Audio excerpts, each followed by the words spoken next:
Hello friends, आज आपण 12 डिसेंबर 2025 रोजी जो रेल्वे ग्रुप डी चा पेपर झालेला आहे त्या पेपरमध्ये सामान्य विज्ञानचे जे क्वेश्चन आहे ते आज आपण या लेक्चरमध्ये घेणार आहोत. ठीक आहे, चला तर मग त्या क्वेश्चनला सुरुवात करूया. त्यामध्ये बघा, पहिला क्वेश्चन आहे प्रकाश संश्लेषणातील हरितद्रव्याचा उपयोग कशासाठी होतो. तर प्रकाश संश्लेषणासाठी हरितद्रव्याचा उपयोग हा प्रकाश शोषणासाठी केला जातो. मग सूर्यप्रकाश जे आहे तर सूर्यप्रकाशातील ऊर्जा शोषण म्हणजे प्रकाश शोषणाचं कार्य काय किंवा हरितद्रव्यांचं कार्य काय आहे. तर सूर्यप्रकाशातील प्रकाश शोषण आणि पाणी आणि कार्बन डायऑक्साईड पासून ग्लुकोज तयार करणं हे याचं कार्य आहे. कशाचं? तर ते हरितद्रव्याचं. ठीक आहे, म्हणून मग आपलं उत्तर काय येतंय? प्रकाश शोषणे. ठीक आहे, प्रकाश शोषणे. त्यामध्ये एक्सप्लेनेशन लिहूया आपण की सूर्यप्रकाशातील ऊर्जा शोषणे कार्य आहे. सूर्यप्रकाशातील ऊर्जा शोषणे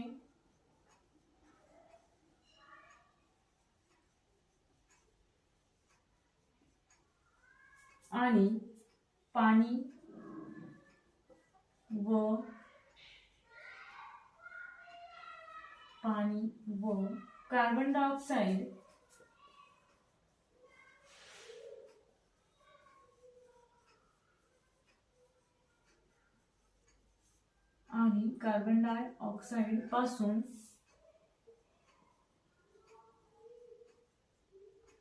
कार्बन डायऑक्साईड पासून ग्लुकोज तयार करणे.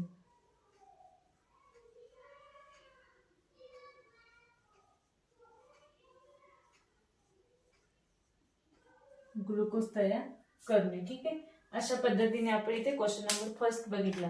आता क्वेश्चन नंबर सेकंड बघा काय आहे.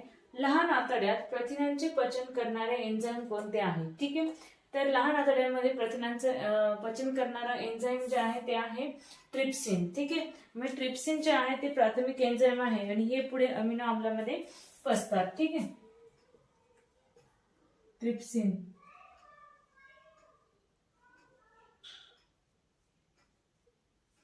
ठीक आहे, हे त्याचं उत्तर येतं. मग त्याचं स्पष्टीकरण काय? हे एक प्राथमिक एन्झाईम आहे.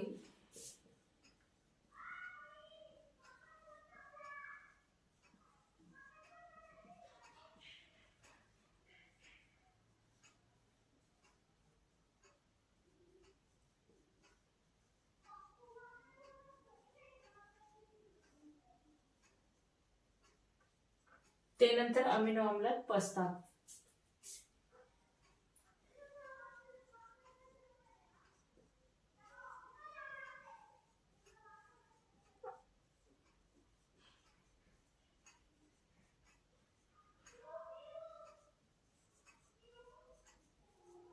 अमिनो आम्लामध्ये पसतात. ठीक आहे, अशा पद्धतीने. आता त्यानंतर पुढचा जो क्वेश्चन आहे तो पुढचा क्वेश्चन काय आहे बघा.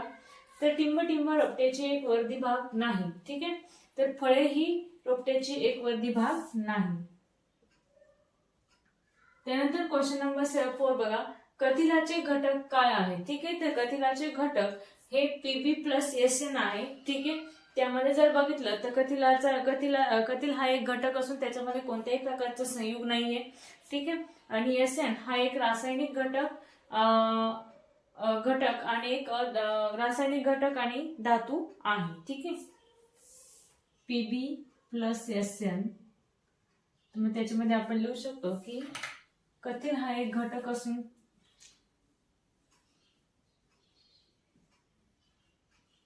कथिल हा घटक आहे, संयुग नाही.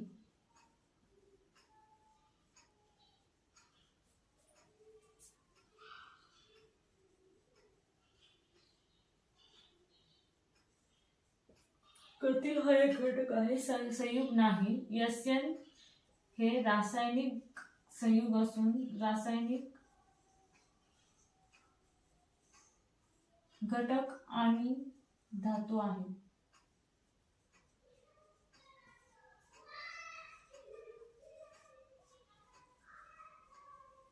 रासायनिक घटक आणि धातू आहे. ठीक आहे, अशा पद्धतीने स्पष्टीकरण आपण इथे लिहिलं.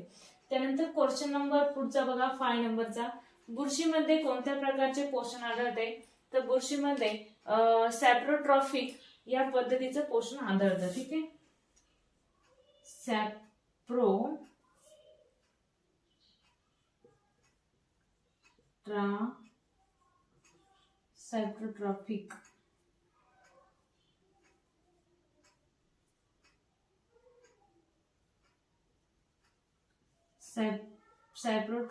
पोषण आढळते.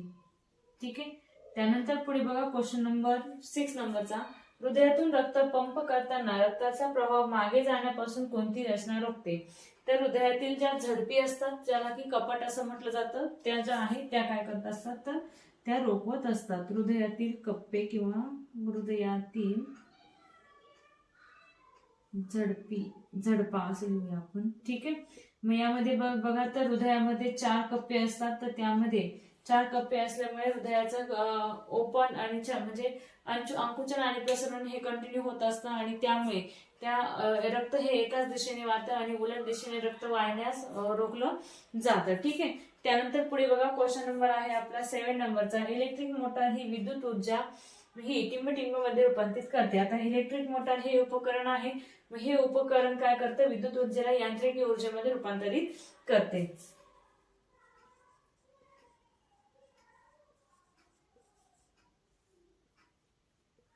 ठीक आहे.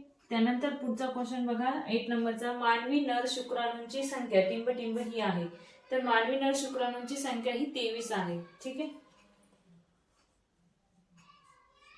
23 आहे. ठीक आहे. अशा पद्धतीने आपण इथे क्वेश्चन नंबर 8 पर्यंत क्वेश्चन बघितले. राहिलेले क्वेश्चन आपण नेक्स्ट स्लाइड मध्ये बघूया. जर तुम्ही आपल्या युट्यूब चॅनलला सबस्क्राईब केले नसेल तर सबस्क्राईब करा. आता आपण क्वेश्चन नंबर 9 बघूया.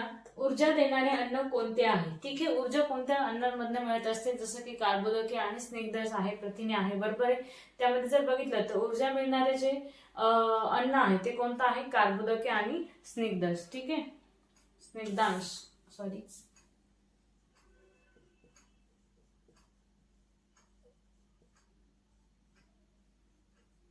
कार्बोदके आणि स्निग्धांश म्हणजे ज्या पदार्थांमध्ये या सर्व गोष्टी असतात, कार्बोदके आणि स्निग्धांश, ते पदार्थ खाण्यास योग्य असते, त्यांच्यातून आपल्याला ऊर्जा मिळत असते. ठीक आहे. त्यानंतर क्वेश्चन नंबर 10 बघा. श्वसनाद्वारे वायूचे देवाणघेवाण कोठे होते? ठीक आहे.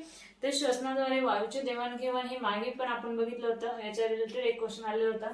त्यावेळेस मी सांगितलं होतं की श्वसनाद्वारे वायूचे देवाणघेवाण ही वायुकोश आणि केशिकांमध्ये होत असते. ठीक आहे.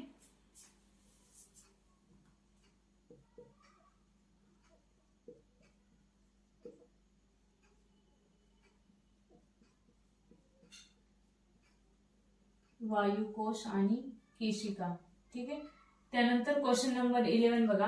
प्रथिनांचे पचन झाल्यानंतर ते कोणत्या रूपात रूपांतरित होते? ठीक आहे.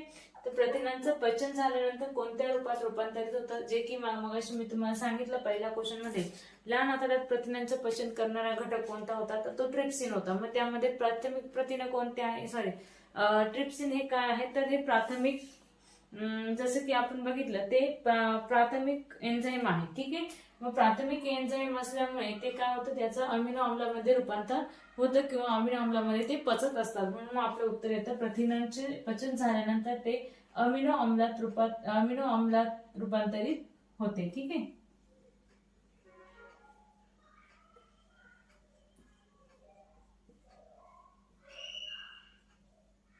अमिनो आम्ल. त्यानंतर क्वेश्चन नंबर 12 बघा. कोणत्या पोषण पद्धतीत एक सजीव दुसऱ्या सजीवाच्या शरीरातून अन्न मिळवते त्याला टिंब असे म्हणतात? म्हणजे द्वितीय भक्षक प्राणी जो आहे तो द्वितीय भक्षक प्राणी काही शाकाहारी प्राण्यांना काय करत असतो? तर तो अन्न मिळवण्यासाठी प्रयत्न करत असतो किंवा अन्न मिळवत असतो. त्यास काय म्हटलं जातं? की एक सजीव दुसऱ्या सजीवाच्या शरीरातून अन्न मिळवते. म्हणजेच काय? तर परजीवी आहे. स्वतःचं अन्न स्वतः मिळवतोय का? नाही. म्हणून मग आपलं उत्तर काय येतं? परजीवी पोषण. ठीक आहे.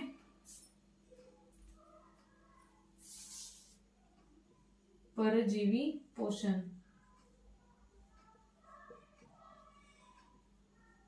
त्यानंतर पुढे बघा क्वेश्चन नंबर 13. कोणत्या गटातील सजीवांचे अन्न शरीराबाहेर पचते? ठीक आहे. तर कोणत्या गटातील हे आहे?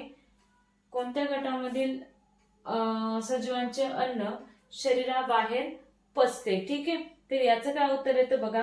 कोणत्या गटामध्ये येतील? मग ते तर आपण जर बघितलं तर आणि त्याचं उत्तर काय येत आहे, तर त्याचं येत आहे ईस्ट, मशरूम, ब्रेड आणि मोल्ड. ठीक आहे, ईस्ट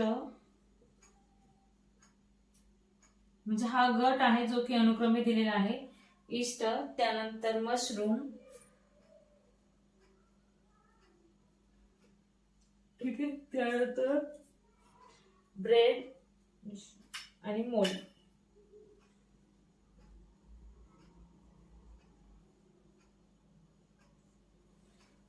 मोल्ड या या गटातील सजीवांचे अन्न शरीराबाहेर पसरते. कोणत्या धातूमध्ये सर्वात जास्त वर्धनीयता असते, तर आपल्याला सर्वांना माहित आहे सोनं या धातूमध्ये सर्वात जास्त वर्धनीयता असते, सोनं. ठीक आहे, त्यानंतर 15 नंबरचा क्वेश्चन बघा. जर कार्याचे मूल्य ऋण असेल तर ज्या वस्तूचे कार्य झालेले आहे तर तिचे मूल्य किती. ठीक आहे, तर मी याचा आन्सर काय येणार आहे, ऊर्जा गमावणे. ठीक आहे, म्हणजेच काय, जर कार्याचं मूल्य 1 असेल, बरोबर आहे, ऋण असेल, तर त्या वस्तूचे कार्य झालेले आहे तर तिचे मूल्य किती. जर तिचं ऋण असेल तर मग ती काय करणार आहे, अजून कार्य केल्यानंतर ऊर्जा पूर्ण काय करणार आहे, गमावणार आहे, म्हणजेच काय, ती ऊर्जा गमवेल.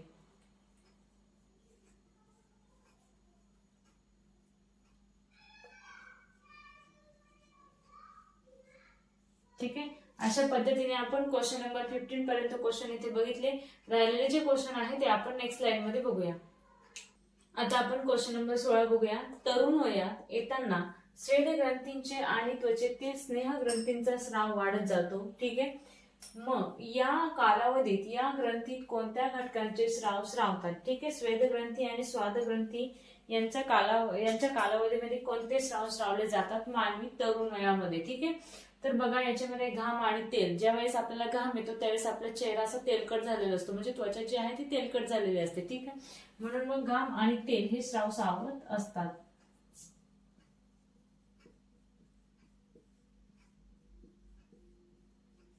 त्यानंतर पुढे बघा, पुढचं आहे आधुनिक आवर्त सारणीत चौथ्या आवर्तनामध्ये किती अधातू आहे. ठीक आहे, तर आधुनिक आवर्त सारणीमध्ये चौथा जो आवर्तनाचा गट आहे त्यामध्ये 2 अधातू आहे, 2 अधातू आहे, 2 अधातू आहे. ठीक आहे, त्यानंतर पुढे बघा, पुढचा क्वेश्चन आहे 18 नंबरचा. मॉडर्न पिरियोडिक टेबलचा गण एक घटकांना टिंब असे म्हणतात. तर मॉडर्न पिरियोडिक टेबल म्हणजेच काय, तर आधुनिक आवर्त सारणी. ठीक आहे, मग तो जो आवर्त सारणीचा टेबल आहे त्याच्या गण जे आहे त्यामधील त्या गण घटकांना काय म्हटलं जातं, तर अल्कली धातू असं म्हटलं जातं. ठीक आहे,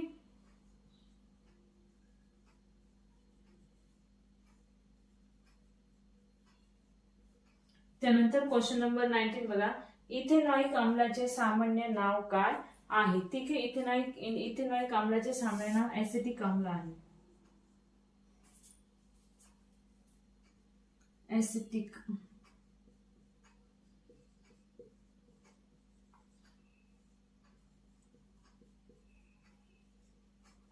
आम्ल. त्यानंतर क्वेश्चन नंबर 20 बघा.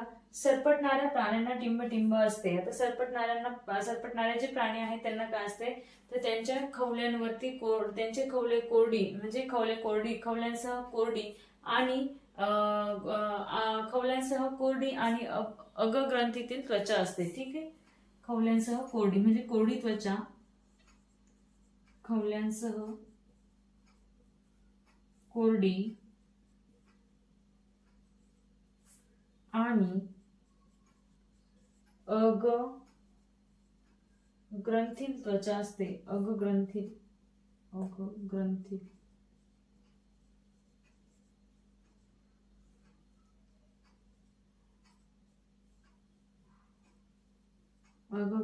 त्वचा असते. ठीक आहे, अशा पद्धतीने आपण इथे क्वेश्चन नंबर 20 पर्यंत म्हणजेच पूर्ण क्वेश्चन आपण या लेक्चर मध्ये बघितलेले आहे. ठीक आहे, जर अजूनही तुम्ही युट्यूब चॅनलला सबस्क्राईब केलं नसेल तर सबस्क्राईब करा. थँक्यू.